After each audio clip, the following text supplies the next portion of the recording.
আমার গায়ের রং দুধে আলতা ফর্সা না, তবে যে আমি কালো এমনও না।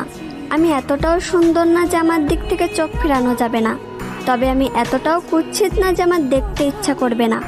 আমার কোমর ছাপানো চুল নেই, তবে আমার চুল ঘাড় অব্দি খাটোও না। আমি হয়তো অনেক সুন্দর রান্না করতে পারি না, তবে যে আমি মোটেও রান্না পারি না এমনও না। আমি হয়তো সবসময় সাজুগুজু করি না, তবে যে আমি মোটেও সাজি না এমনও না। আমি হয়তো সব কাজ গুছিয়ে করতে পারি না, তবে যে আমি কাজ করতে পারি না এমনটা না। আমি হয়তো ওভার স্মার্ট না, তবে আমি স্মার্ট না এমনটাও না। আমি হয়তো সবকিছু সুন্দরভাবে বোঝাতে পারি না, তবে যে আমি কাউকে সম্মান করতে পারি না এমনটা না। আমি হয়তো পদ্মাশীল না, তবে যে আমি বেপদ্দায় চলাফেরা করি এমনটা না। আমি হয়তো সব দিক দিয়ে পারফেক্ট না, তবে কারোর জীবনে আনপারফেক্ট এমনটাও না।